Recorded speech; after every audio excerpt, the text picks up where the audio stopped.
Kalau lebih dari 200, berarti penting nggak zikir? Lebih penting dari umroh, ya. Tapi kenapa di musim normal orang lebih sering ngajak umroh? Kenapa banyak ustadz umroh, tapi sedikit ustadz zikir? Bener. Kenapa banyak orang bermimpi bisa umroh, tapi sedikit orang bermimpi bisa zikir yang banyak?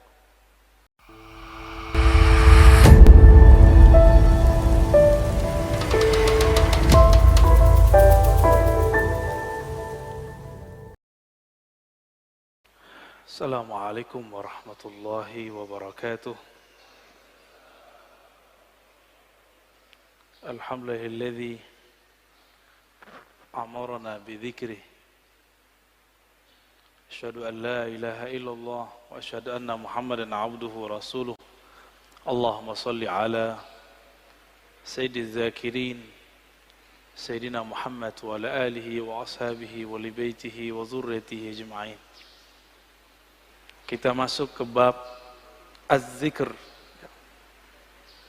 Bab az-zikr ini lumayan panjang karena ini menjadi ruknut tariq, rukunnya tariqah, tariqah wusul ilallah, untuk merasakan hadir kepada Allah. Inilah rukunnya. Rukun itu bahasa Arab artinya tiang. Nggak ada tiang ini nggak berdiri, ya. Sebenarnya apa arti daripada zikir? Az-zikru ada beberapa makna. Namun di sini beliau memulai daripada faedah zikir. Az-zikru yusmirul maqamat kullaha minal yaqazah ila tauhid.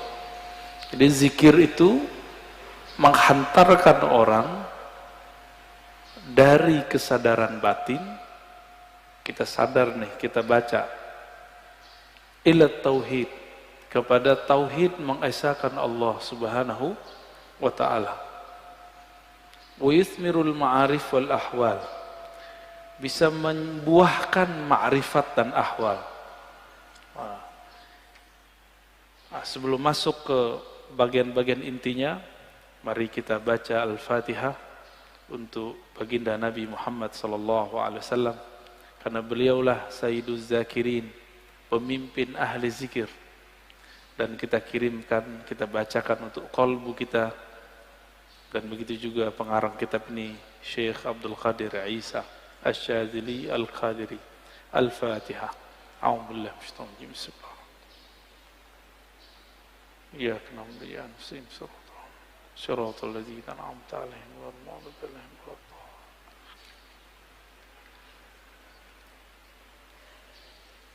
Di dalam hadis Imam Muslim dikatakan, kana Rasulullah sallallahu alaihi wasallam yadhkurullaha fi kulli ahyani, ala kulli ahyani. Rasulullah itu selalu zikir setiap hin. Apa arti hin? Hin artinya saat, waktu. Setiap saat, setiap detik, detik per detik. Baginda Nabi Muhammad sallallahu alaihi wasallam selalu mengingat Allah. Inilah yang diwariskan oleh ulama sufi. Karena kita tidak sanggup berzikir setiap nafas, naik turun, maka dibuatlah zikir pagi sore.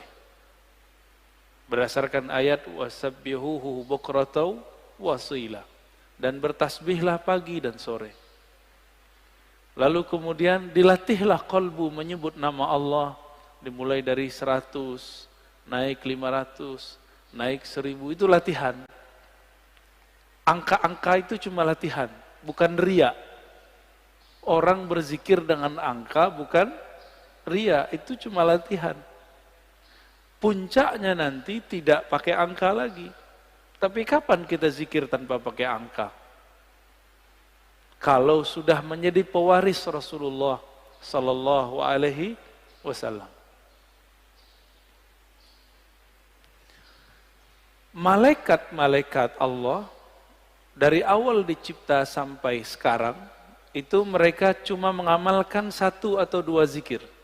Jadi ada malaikat yang zikirnya cuma subhanallah, ada yang subhanadzil izzati wal jabarut, ada yang zikirnya cuma Allahu Akbar, ada yang zikirnya cuma la ilaha illallah. Itu malaikat, dan gak putus.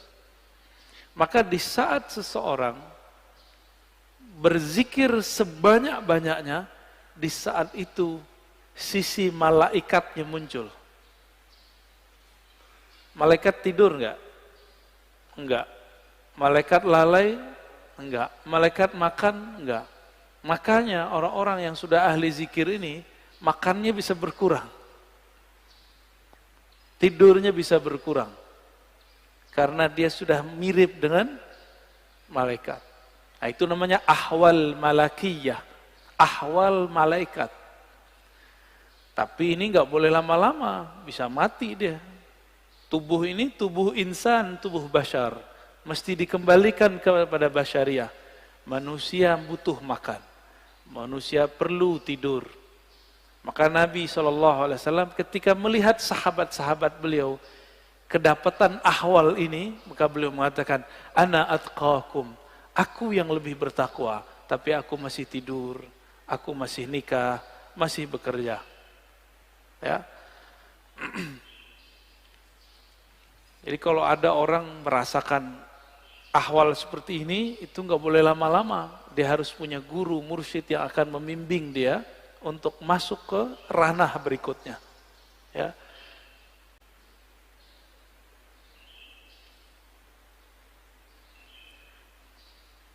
Kata zikir artinya ada 2. Pertama, zikir berarti benar-benar menyebut Allah. Ya. Kadang-kadang diartikan dengan makna yang lebih banyak. Ya. Jadi ada makna secara harfiah, ada makna secara majaziyah ataupun di luar itu. Bisa jadi diartikan zikir itu sholat Jumat, Al-Quran, majelis ilmu. Tapi itu penjelasan lain. Zahir dari zikrullah menyebut Allah. Ya. Dalilnya di sini disebutkan ada sekitar 15. Ini baru sebagian. Lebih dari 200 ayat mengenai zikrullah. Ya. Kalau lebih dari 200, berarti penting nggak zikir? Lebih penting dari umroh, ya. Tapi kenapa di musim normal orang lebih sering ngajak umroh? Kenapa banyak ustadz umroh tapi sedikit ustadz zikir? Bener. Kenapa banyak orang bermimpi bisa umroh tapi sedikit orang bermimpi bisa zikir yang banyak? Karena kalau zikir doang fulusnya tipis, kata dia. Kalau umroh fulusnya banyak. Siapa bilang ya? Itu nggak ngerti dia. Dia nggak faham ayat wala dzikrullahi akbar. Sungguh menyebut nama Allah itu lebih besar dari semuanya. Orang kalau zikir apa aja jadi besar. Ya. Cuma masalahnya nggak yakin kepada Allah Subhanahu wa ta'ala. Dalam surah Al-Baqarah ayat 152 Allah mengatakan fazkuruni azkurkum. Saya sudah pernah syarah di sini. Sebutlah aku, ingatlah aku akan ingat kamu. Duluan mana yang mengingat? Allah atau kita? Allah. Maka ciri-ciri tanda-tanda Allah lagi sebut kita digerakkan oleh Allah menyebut namanya. Itulah hakikat ayat ini. Lalu surah Ali Imran 191, alladzina yazkurunallaha qiyaman wa qu'udan wa 'ala junubihim.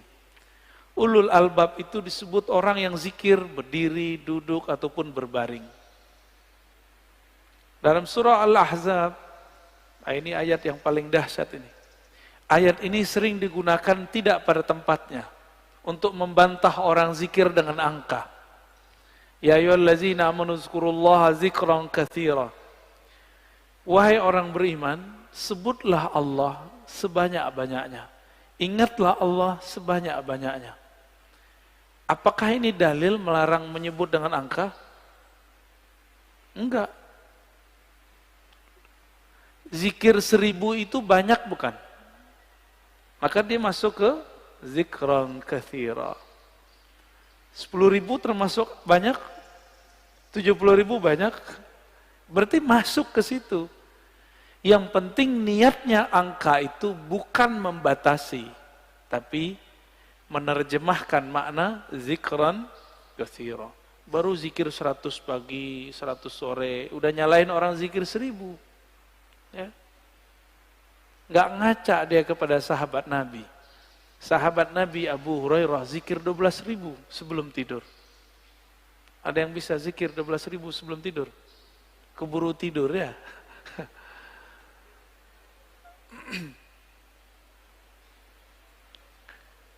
Ada surat Ar-Ra'd ayat 28. Ala bidzikrillah tatmainnul qulub. Ketahuilah hanya dengan menyebut Allah kalbu bisa tenang. Jadi antum mau belajar apa aja, itu kalbu nggak akan tenang. Jadi orang kalau hijrah, tidak hijrah zikrullah, nggak akan mendapatkan kedamaian kalbu. Oleh karena itu, bagi saya, berdasarkan ayat-ayat ini kan banyak ayatnya tadi. Belajar zikir itu bukan sunnat, tapi wajib. Ya, belajar zikir itu sunnat, salah itu. Belajar zikir itu wajib. Kenapa disebut wajib? Allah mengatakan, aqimis salata li dzikri. Dirikan salat untuk mengingatku. Salat wajib enggak? Wajib. Supaya kita dari awal takbir sampai assalamualaikum connect kepada Allah Subhanahu wa taala, maka yang dilatihkan apa? Gerakan yang bagus atau zikir yang mantap? Apa yang dilatihkan? Dirikanlah sholat untuk mengingatku. Berarti yang dilatihkan apa? Mengingat Allah yang dilatihkan. Jangan sibuk masalah ini wajah tu atau enggak pakai ini. Enggak khusyuk antum ntar, malah kusut nanti. Jangan sibuk masalah usoli bid'ah atau tidak bid'ah, enggak khusyuk nanti. Oh ini kan ilmiah, ilmiah itu bagian akal. Kalau sholat pakai kolbu. Jadi kita nggak ada debat lagi kalau sholat. Antum mulai sholat debat. Wah imamnya jahar nih bismillahnya. Kata mazhab ini ngaji lagi sholat. Ya pengajian dia lagi sholat. Kuliah aja kali ya. Imamnya kunut, debat lagi di hatinya. Kunut itu menurut imam ini bid'ah. Ngapain? Sholat itu bukan lagi berdebat. Sholat itu menikmati santapan-santapan zikrullah. Ya. Jangankan itu. Muawiyah ibn al-Hakam al-Aslami, ada orang bersin lagi sholat. Dia lagi sholat. Dia baca yarhamukallah. Gimana Pak? Boleh nggak? Kita lagi sholat, ada orang bersin. Terus kita bilang, yarhamukallah. Gimana? Gimana sholatnya? Masalahnya sahabat ini kan nggak semua ngerti fikih. Nabi lagi ngajarin. Lagi sholat, sahabat bentak dia. Kayak anak kecil dulu. Maka Nabi ini ngajarin sahabat betul-betul satu persatu. Lagi sholat, bentak sahabat. Gimana tuh? Apa kata beliau? Selesai sholat, Nabi tidak mengata-ngataiku. Bi abi wa ummi, demi Allah, demi ayah ibuku. Beliaulah guru terbaik. Guru paling ideal, gak pernah ngata-ngatain orang. Terus Nabi bersabda, kata beliau, wahai Muawiyah, sholat itu la tasluh, tidaklah cocok kecuali zikrullah dan tasbih. Maksudnya, kamu gak usah tanggapin kalau ada orang bersin. Itu cuma nanggepin orang bersin, apalagi nanggepin orang kunut. Buat dalil lagi dalam hatinya ya. Wah, di mazhab gua nih nggak ada nih. Nggak angkat tangan ah. Debat, lagi sholat debat. Berdebat dengan diri sendiri. Ini kan kasihan. Ini tanda sholatnya, belajar sholatnya bukan dengan zikrullah. Belajar sholatnya dengan apa? Dengan nafsu. Nafsu pengen berdebat. Ya. Kalau udah sholat, nggak ada debat. Nggak ada pengajian. Ya, ngaji nanti habis sholat atau sebelum sholat. Baik. Ini dalilnya banyak sekali ya. Berdasarkan ayat ini semua, Ibnu Abbas radhiyallahu taala anhuma mengatakan, yang dimaksud dengan ayat-ayat tadi, yazkurunallah fi adbaris salawat wa ghuduwan wa ashiyan wa kullama istayqaza min naumih wa kullama ghada aw raha min manzilih dzakarallaha katsira. Yang dimaksud ayat-ayat tadi, zikir pagi sore, orang yang tidak lalai karena bisnis, yaitu mereka yang zikir ba'da salat, zikir ghuduwan wa ashiyan, pagi dan sore, zikir saat bangun, zikir saat berangkat, zikir saat pulang. Jadi nggak ada waktunya kecuali zikrullah. Qala Mujahid, murid dari Ibnu Abbas mengatakan, seseorang nggak disebut ahli zikir hatta yazkurallaha qa'iman wa qa'idan wa muttaji'an. Sampai dia ingat Allah baik dalam keadaan duduk, berdiri ataupun tidur. Gimana caranya zikir dalam tidur, Pak? Udah ada yang nyoba belum? Ini aneh nih minum. Gimana cara zikir kalau lagi minum? Bismillah, itu zikir sebelum minum. Bismillah. Itu zikir sebelum minum. Lagi minum, zikirnya apa? Pusing kan? Nah, ini yang mau kita bahas nanti. Kita lagi makan, bisa nyebut nggak? Kan nggak bisa. Apa dong zikirnya? Zikirnya ada dua. Pertama, sebut di kolbu. Yang lebih tinggi, memandang air ini dari Allah. Memandang segarnya dari Allah. Kenyang dari Allah, itu zikir lagi makan. Gimana? Udah zikir lagi makan belum? Belum ya? Masih memandang nasi yang mengenyangkan. Masih memandang air yang menyegarkan. Berarti kita belum berzikir saat makan dan minum. Sederhana? Rumah makan sederhana.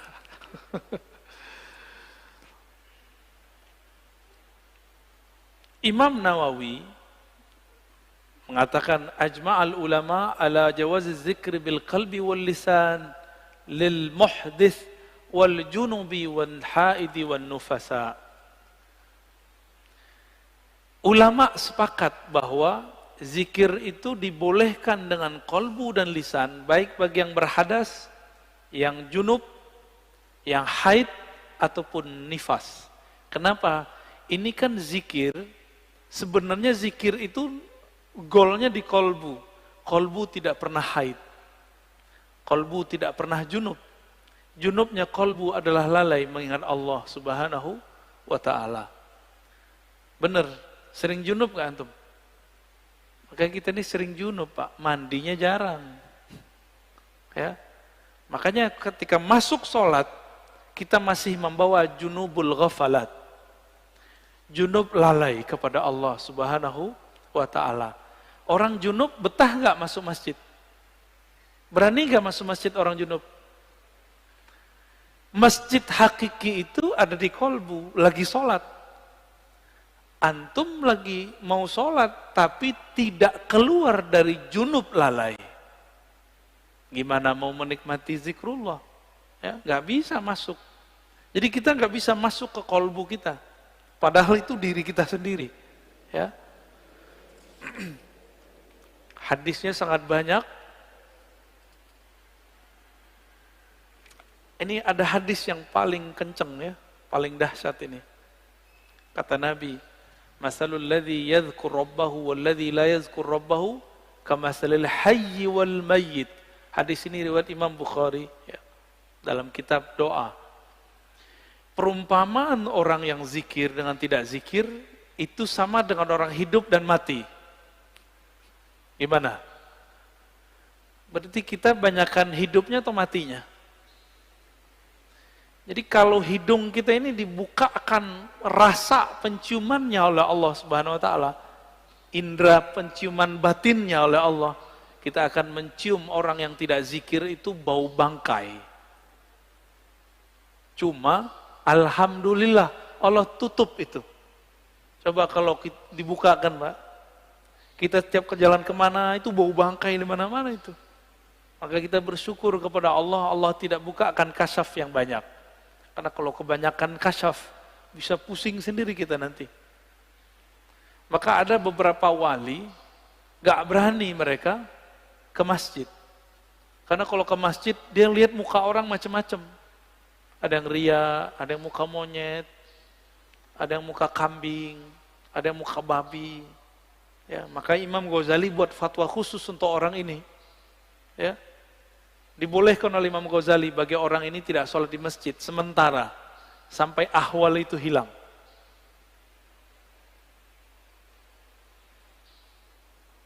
Di hadis yang lain,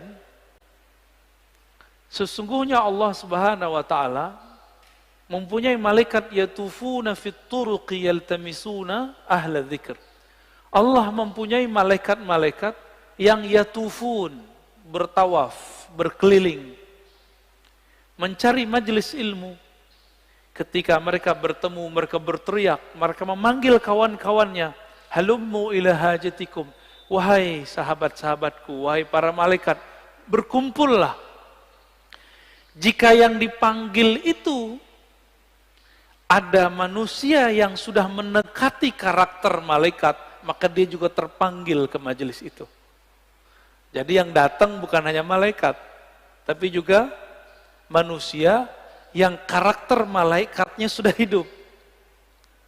Ya, itu mana hadisnya. Itulah sebabnya kenapa majelis-majelis zikir itu rame dulu. Masih ingat dulu Ustadz Arifin? Ya, rame nggak dulu? Cuma ya sayang, Ustadz Arifin tidak berthariqah. Akhirnya tidak ada kaderisasi murid menjadi mursyid. Karena beliau bukan mursyid. Tapi kita berterima kasih berkah beliau Indonesia dizikirkan dengan zikirnya yang khas, dengan suara serak-serak basahnya yang lumayan. Ya. Tapi beliau meninggal ya sudah. Untungnya di negeri ini banyak mursyid-mursyid tarekah. Ya, kita beruntung banyak mursyid-mursyid yang mereka memegang ajaran-ajaran zikrullah.